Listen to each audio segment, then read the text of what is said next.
Hi there all. I hope you can hear me loud and clear.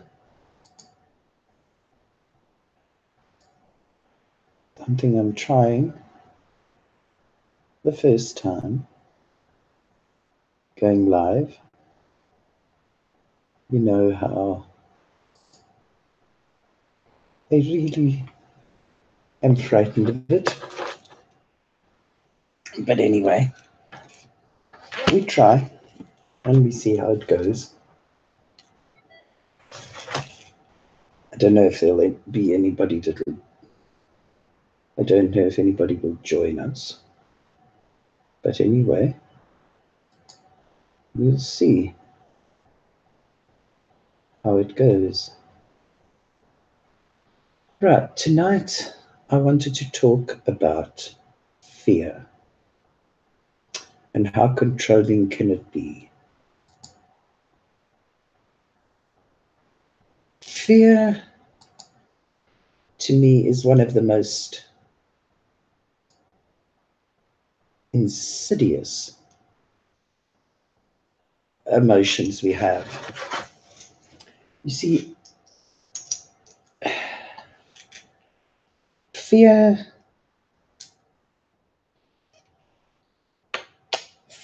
in a good way, we need, okay? We need to stay alive. We need to stop us from doing things that might hurt us or harm somebody else or even kill us, okay? So in that sense, it's good. Then you have the fear where you're afraid of things that might be, you're afraid of things that could be, you're afraid of imaginary things, you're afraid of being afraid. And that kind of fear is very controlling, okay? And if it's used by somebody else who then instills fear in you of something that you don't know about, you don't understand about, and in fact, you're actually ignorant about. But it is one of your fears. You're afraid of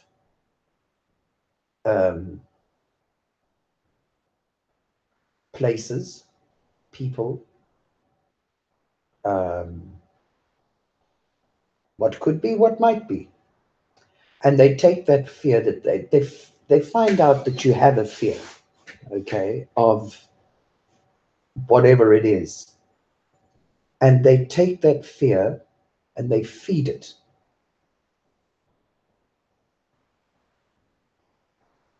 It is so debilitating, so completely and utterly debilitating. I'm born South African, raised Zimbabwean, okay? And I'm not in my country. I haven't been in my country since 1990 because it got to the stage where I knew that I had to get my kids out because I could see where things were going. And knowing me and knowing who I am, I mean, I wasn't as bad as I am now, okay, with my mouth, but knowing that I couldn't handle injustice, I couldn't keep quiet about it. I'd already got myself into a fair bit of trouble, but through the grace of God, it hadn't gone to the stage where I had been arrested or anything like that, okay, but it was getting to that stage. And because I married a Portuguese, okay, I and the kids were entitled to go to Portugal. So that's what we did. I'm sorry in a way, because I would like to have carried on the struggle, and I would like to have gone into it deeply and properly. But having young kids, I felt I owed more to them than that, okay? So I did that. But I'd already watched fear taking a hold in certain sectors, okay? And it wasn't pretty.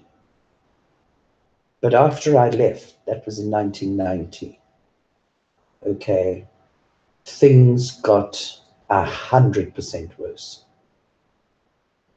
And the then president of Zimbabwe really went into overdrive.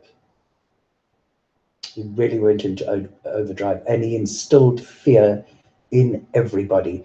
And the fear was against everybody. There was tribal division, there was color division, there was division amongst division.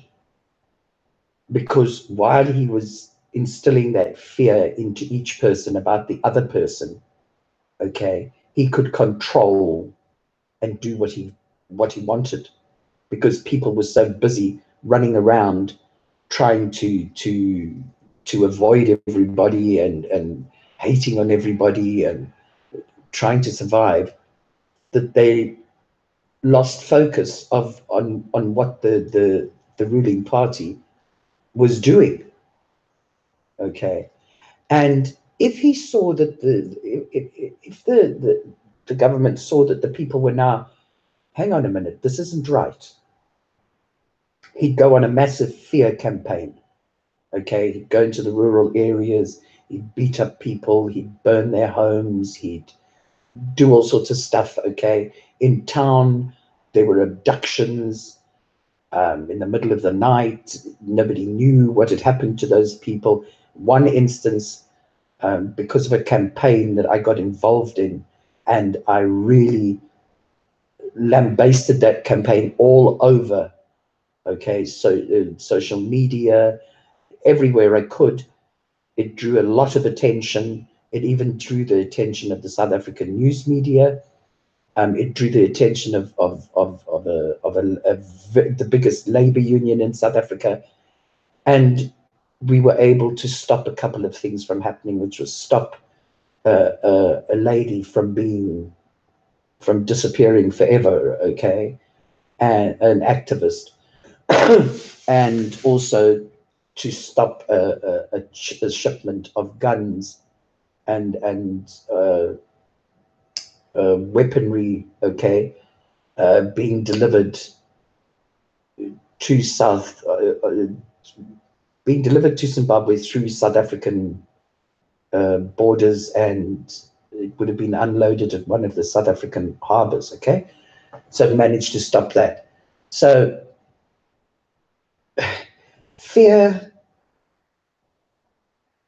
how controlling is it? Fear is, as far as I'm concerned, one of the most controlling emotions that a human being can have. Okay, and it does it in the most awful, slimy, underhand ways. My agoraphobia is fear out of control. I mean, it got to the stage where I was frightened of everything. I couldn't even turn the TV on because the sound, the voices and stuff like that just made me feel afraid. Okay, they seemed sort of scrambled. Okay, I couldn't make sense of them. All right, and it put fear in me. There was fear of everything. Fear of spiders. I mean, I've always had a fear of snakes and spiders and hojos, the creepy crawlies. I mean, you never believe I grew up in the bush. Okay, That I've always had. But fear of people, fear of places, fear of not knowing what a place looks like so that I can prepare myself in my mind, okay? It's just, it's paralyzing. I can remember having to climb upstairs to go into the Home Affairs office here in Cape Town, okay? To go and verify that my hubby and I were married. I mean, we'd been married for 30 something years, but I had to verify it, okay, or certify it, or whatever you want to call it, so that he could get his permanent residency here. And there were stairs that I had to go up. Okay, not many. And I could hardly walk up those stairs. I was so petrified. And for no reason. There was just this uncontrollable fear, and it affects your legs. It affects every part of your body. But in this instance, it was my legs climbing up those stairs. Okay. And it got to the stage where I'd only climbed 3 stairs and my legs felt like they were going to give in. Okay. Because the tension, you see, with the fear of that, you tense everything in your body, all your muscles and everything, you tense them. And through that tension, I was making it very hard for my legs to do what they had to because I was so tense. Okay. I mean, it is the one of the most awful things, as far as I'm concerned, emotions. Okay. And when it is used like it was in Zimbabwe, and like it still is, okay, to a certain extent. Well, I mean, people now have there's a generation of people, they were born just after 1980, and they've grown up in that fear. They've known nothing else. Okay. So it's got to the stage where people are just intimidated by the ZANU-PF insignias, by seeing a ZANU-PF car go past, whatever it is, okay, it instills that fear into them because that's all they've ever known. And for me, any leader of a country that controls people through fear, okay, and spreads fear and feeds on, it feeds those people continuously, okay, is a very insecure human being. They know that, well, they think maybe they've also got fear, you see. They've got fear of not being liked enough by the people as they are. So they won't stay in power. So they have to put fear in the people to fear them, to keep them in power. Okay, I don't know. But I think very, very insecure, very devious, in a way, evil people use fear to stay in power or to get power. Okay. So how controlling is fear? Fear, once it sets in, can be completely controlling. It can control everything in your life. Okay. And you know, the worst part is fighting that fear, knowing you know that it's wrong. Well, I do in my circumstance. Okay. I mean, as controlling a country and people through fear, that's on a different level. But in my personal circumstance, I know that there are fears that are just completely and utterly irrational that I have. Okay. And I try to control them, and I try to convince myself that they are irrational. And yes, in some areas I've won, okay, but I'm still controlled by fear. Because I'm not living a normal life, okay? It interferes with my normal life extremely, okay? Um, it's just that I've got to the age where really yes, there are areas where I do fight it, but the main area really I really couldn't be bothered, okay? For a start, I need to see a therapist, okay? But I won't be able to see a therapist because of the situation I'm in. And that's best left completely aside because I don't want to go down that path, not on YouTube. So it's,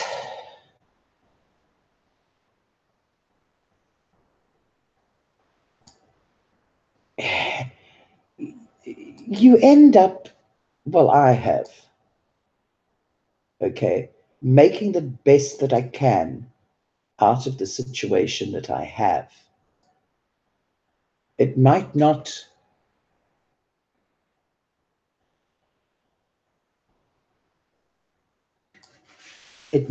oh, hi, cheers for healing. Oh, it's so good to see you. I've been wondering about where you've been. I'm really chuffed to see you. And thank you for just flitting by. And blessings and love. And I hope to hear from you soon. Oh, that's really fabulous. I'm so thrilled.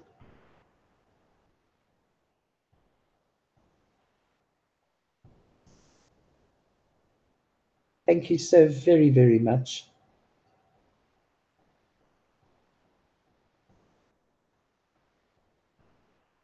That is lovely. Well, I got one person. Kind of nice.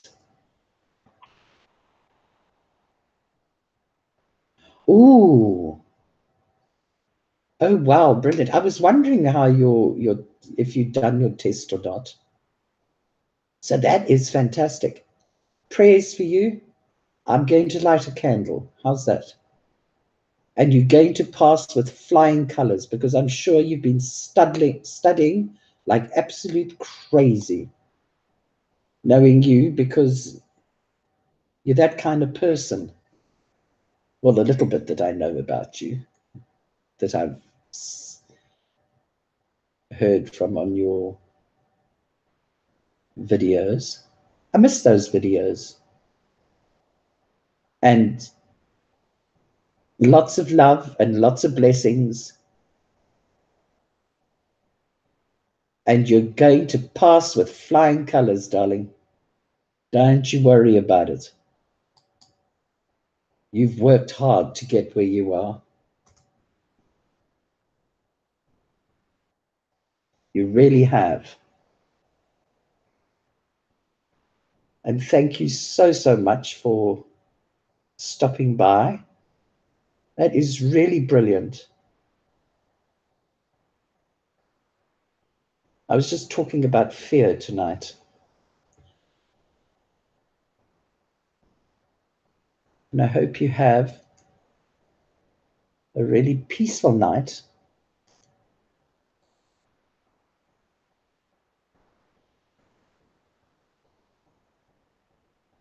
You must get some rest. You can't go to your exam or your test without any rest.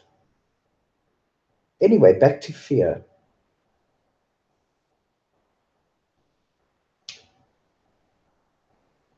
You know, my fear started, it wasn't, oh, I woke up in the morning with, oh, I'm afraid. No, no, no. My fear started with a panic attack that I had in a supermarket. The first one, okay, cool. I got over it. made me a little bit hesitant.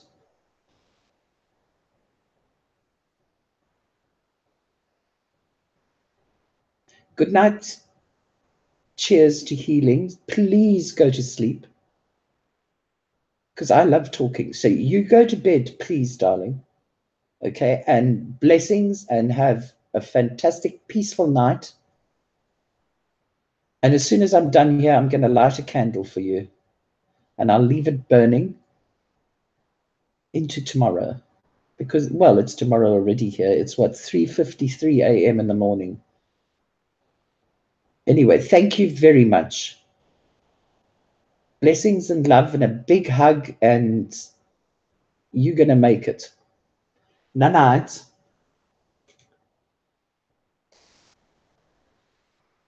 Stop listening to me. Anyway, so it made me a little bit hesitant to go back into a supermarket again. And I went, but I sort of clung onto my hubby.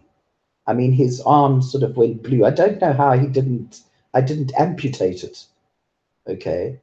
And I went in and it wasn't too bad. I managed. Okay. Then I sort of I ended up pregnant with my last born. Okay. And I got through that. And the panic attacks weren't too bad. I had him, and I think what happened was, it was a type of postpartum depression. I think I got it during the pregnancy as well, okay?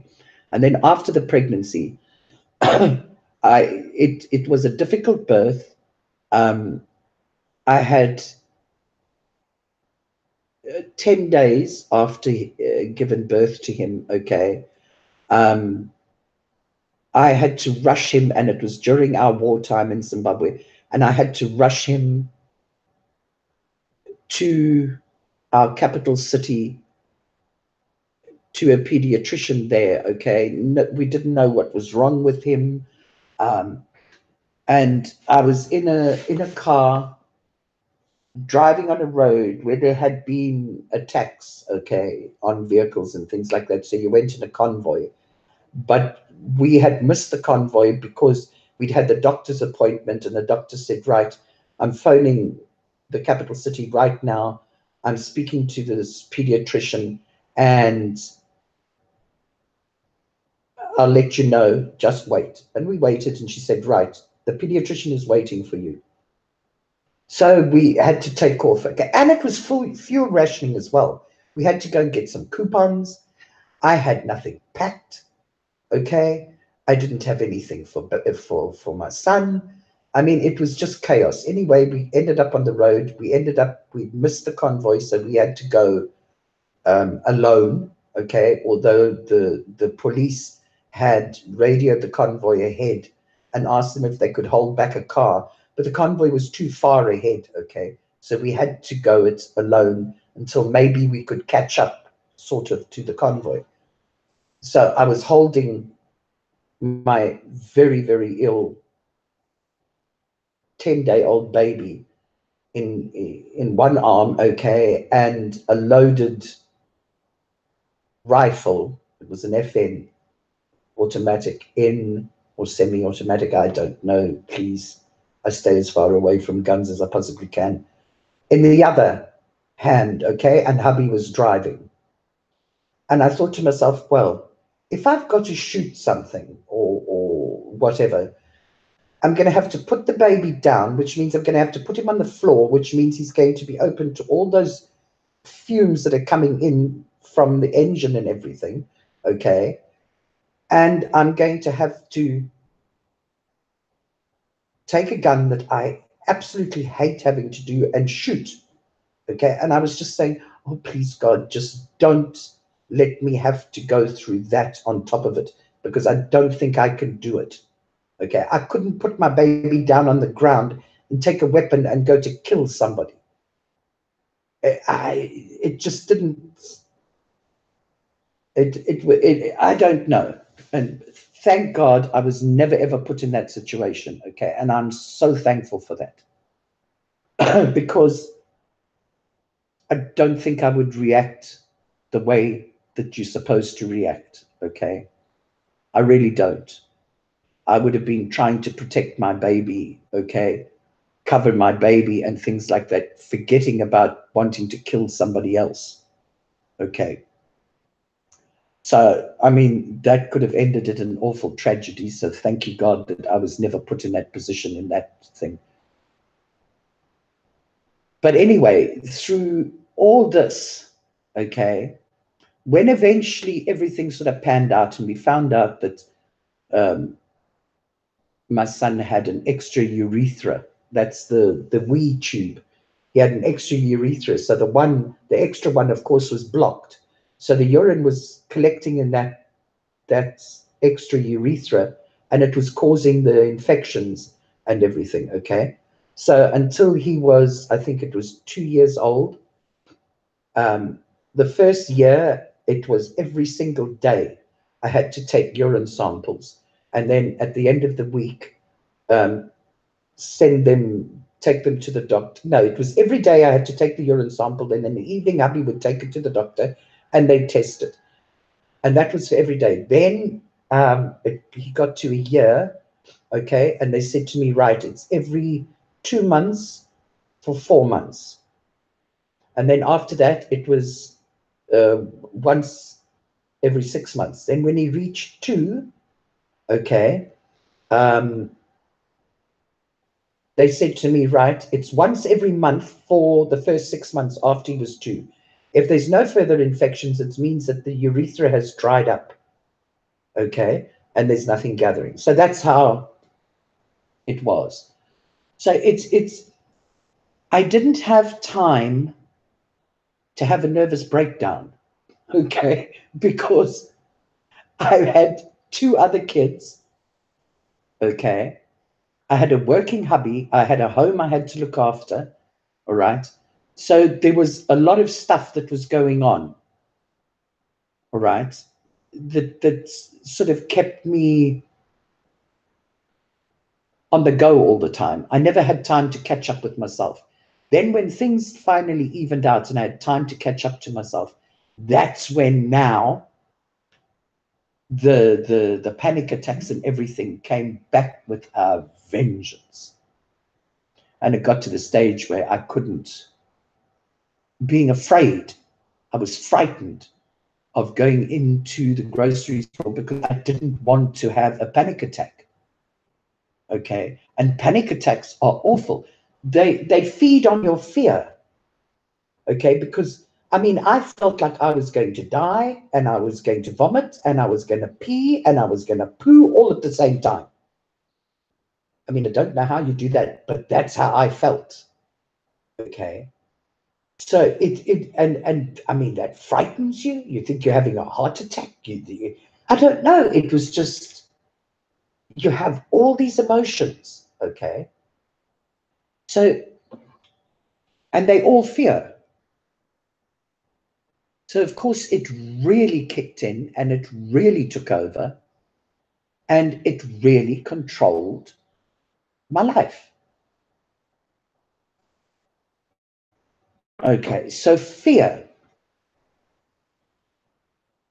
when I see what it did to me and I see how it's being played out in Zimbabwe and in other countries, okay, where leaders are using fear to divide people, to separate people, and to gain power and to stay in power. That frightens me. It really does. Because I know how controlling it is. And I know how paralyzing it is. And I know that if you instill that fear into somebody and then feed it, okay, how it takes away the individuality, and it takes away their ability to actually find out things for themselves. They lose it all, and they just become focused on this person that is feeding them the fear. That's feeding their fear, okay? And it's I mean, it's actually it's not terrifying in a bad way, but it's terrifying to see it being played out and to know just how bad it is, okay? And people seem to be oblivious to it or afraid to deal with, to see it for what it is and reject it, okay? So fear, how controlling can it be? Completely controlling. It can destroy a person. It can destroy a family. It can destroy a country.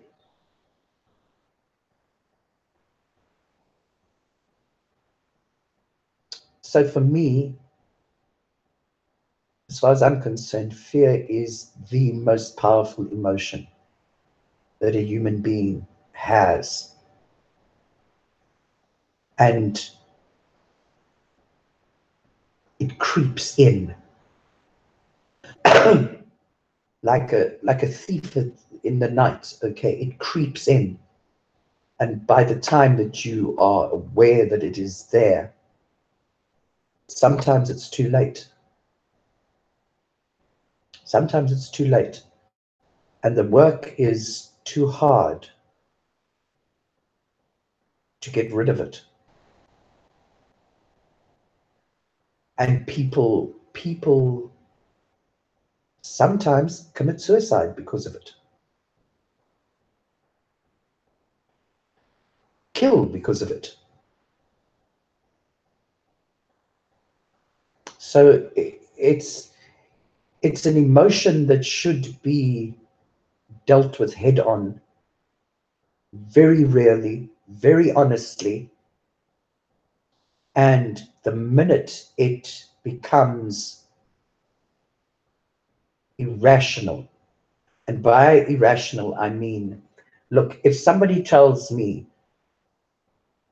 your next door neighbor, you must be petrified of them, okay? Because number one, they're a different color to you. Number two, they've got a different culture to you. Number three, they speak a different language to you. So therefore, you must be afraid of them.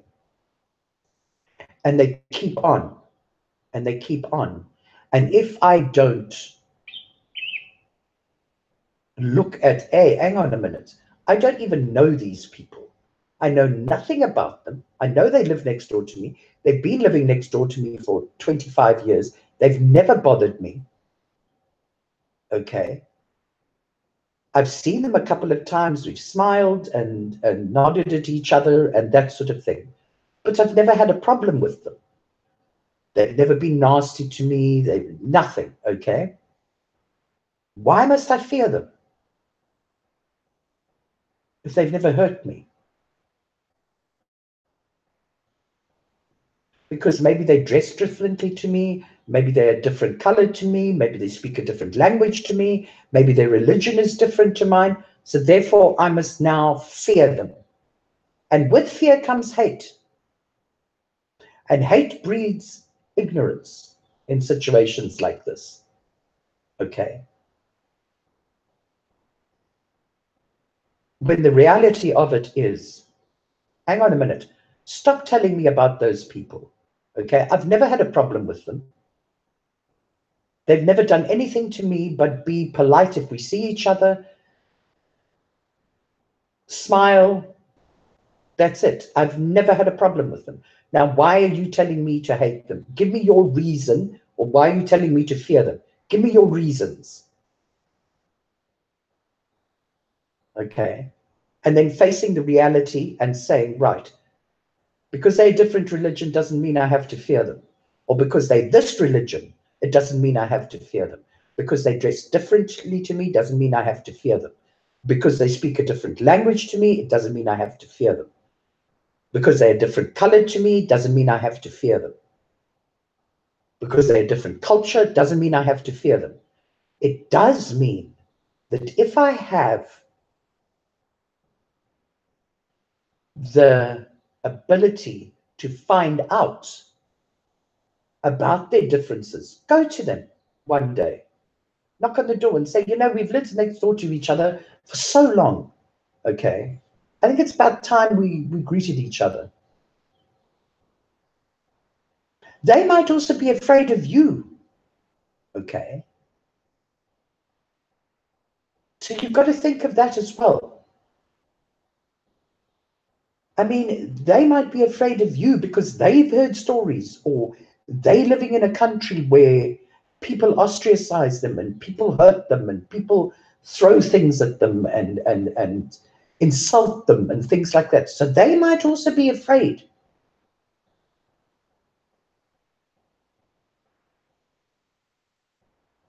But you can't let fear destroy and hurt people that you know nothing about and that have done nothing to you. That's not the right way to go.